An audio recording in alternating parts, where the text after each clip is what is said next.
Bienvenue sur FR Délinet. Notre actualité d'aujourd'hui parlera de « Demain nous appartient », spoilé, Ophélie menace Chloé devant la police. Christelle s'angoisse.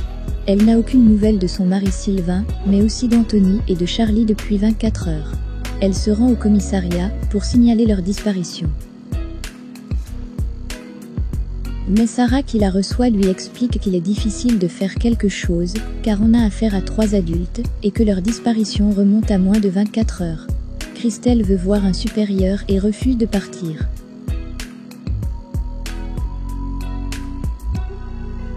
Amanda rentre enfin après sa garde et apporte le petit déjeuner à Ulysse. Sauf qu'Ulysse n'est pas là. Lui aussi est retenu en otage au Spoon.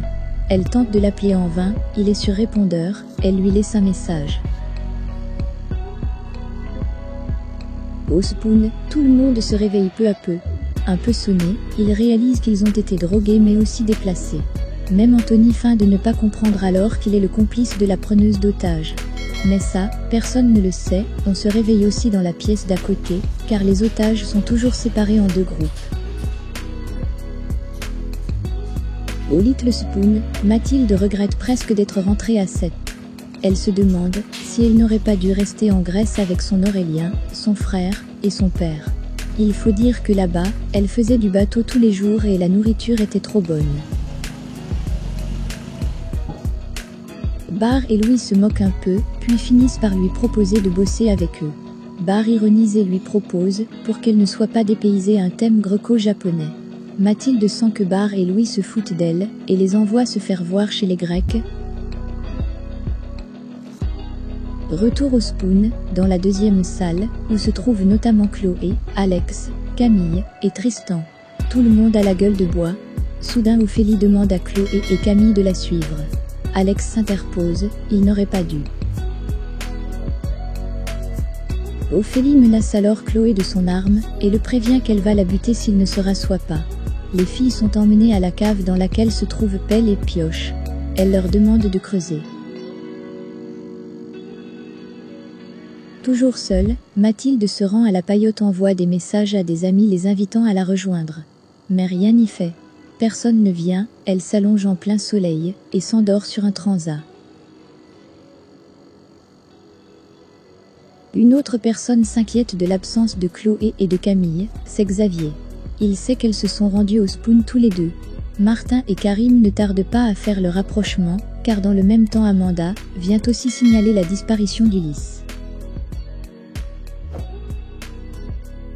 Au total 8 personnes disparues et tous ont un point commun, le Spoon. Martin comprend vite qu'ils sont retenus de force et fait le rapprochement avec l'homme à la cagoule. Dans la cave du Spoon, les 3 filles ne sont plus seules. Anthony est à leur côté. Charlie craque et envisage déjà un plan. Anthony réussit à la raisonner. Puis vient le tour de Sylvain, Alex et Tristan d'aller creuser. Alors qu'Alex leur rappelle qu'il a vu cette fille sur le port en train d'acheter l'arme, Tristan fait le rapprochement avec la fuite d'eau que Sylvain avait trouvée chelou. Et pendant que tout le monde s'inquiète, Marianne et Flore s'écharpent. Maud tente d'apaiser les tensions et se demande si elle doit ou pas prévenir Maxime. Marianne préfère attendre. La police débarque enfin au Spoon. Ophélie s'en rend vite compte. Et alors que Sylvain hurle aux policiers qu'ils sont pris en otage, elle l'assomme avec son arme. Il tombe à terre, la tête en sang. Elle pointe ensuite son arme sur le reste des otages, puis remet sa cagoule. Elle pointe alors son arme sur la tête de Chloé et s'approche de la fenêtre. Elle crie aux policiers que s'ils ne dégagent pas, elle les tuera tous. Merci d'avoir regardé et à la prochaine vidéo. N'oubliez pas de vous abonner à notre chaîne. En attendant, faites-nous part de vos commentaires dans la section commentaires ci-dessous. Au revoir.